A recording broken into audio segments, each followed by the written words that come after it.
think he was probably known for the class clown. He kind of kept our family intact and going and laughing. Loved to dance, loved baseball, adored his friends. And those that really knew him closely, he had a heart of gold.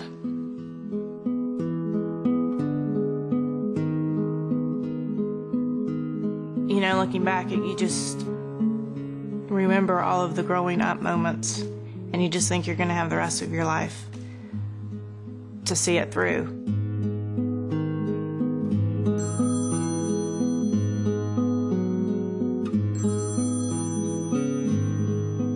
It's the worst phone call you ever want to hear. I remember speaking to the nurse from the hospital, and she had told me that my son was in an accident.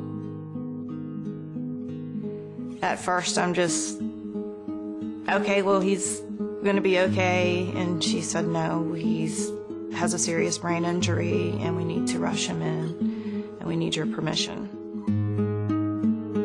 He had to have a craniotomy, and the surgeon had come out and explained to us that George was extremely fortunate to have survived. I remember going into the room and seeing him, and he was hooked up to every machine possible.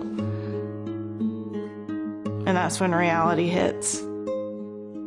We thought that things were getting better, but we found out that George had sepsis. Sepsis moves very quickly, and you have to be extremely aggressive. And unfortunately, for George, it went downhill, and he passed away a couple of days later of multi-organ failure.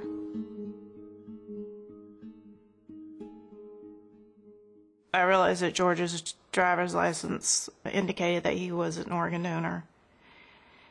And you're thinking, oh gosh, you know, we could have donated his organs, but then you realize not one of his sweet organs was able to be donated. And it just, being a mother, you just continue to want to care for your child and do something. I will stand by you. I will help you through when you've done all you can do and you can't call. Debbie Shearer, a PGA TOUR employee for more than 16 years, knows all about the meaning of giving. She turned a family tragedy into a human triumph. For me, it just hit for the natural thing to do. Well, the least I could do is donate one of my organs, but it will be from George. Debbie came forward and said that she wanted to donate a kidney. She didn't have anyone particular in mind, and for reasons that were very personal to her, she thought that this was the right thing to do.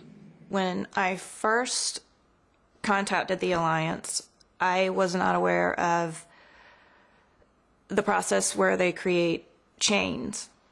So I thought that I was going to just donate to one person. George's story was so amazing, and the fact that she wanted to donate a kidney in honor of her son because she knew that that was his intention all along. It wasn't that she donated to one person. It goes on and on and on. Many lives have been saved.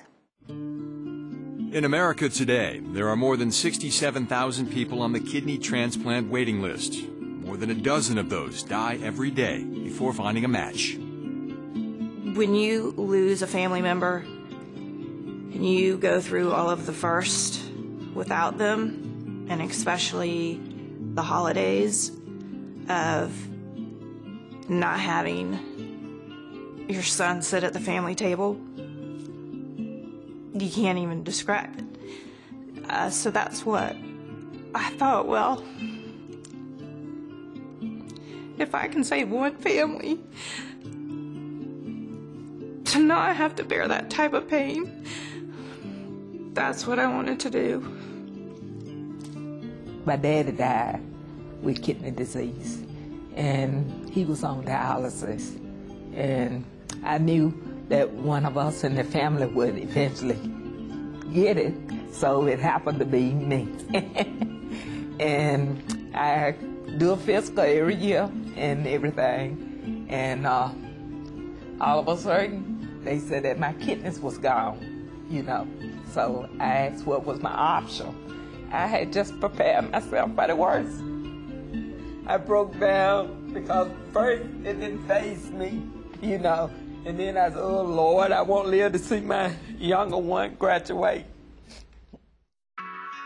When Debbie's kidney was a match with Rosa's, it started a beautiful chain of life that will continue forever. A single act of human kindness transformed into a never-ending cascade of paired kidney donations. George's spirit is alive, his legacy fulfilled. It's like you get to help all these other people instead of just the one person. So to me, it's just so much great extra, and it's awesome. Have this extended family that you keep in touch with, and you make sure they're okay. So it's just like we have adopted family. It can't get no better than this when it comes to me, you know. To me, it's a second chance at life. I would do anything to have my son here. But it feels really good knowing that because of George, and only George. It's not something I did. George is my total inspiration. Feels amazing that all of these other families will never have to experience that loss. Even though George isn't here with us, it makes me feel like he's alive and he's a part of us. And we did it together. To learn more or to donate, log on to paireddonation.com. Because together, anything's possible.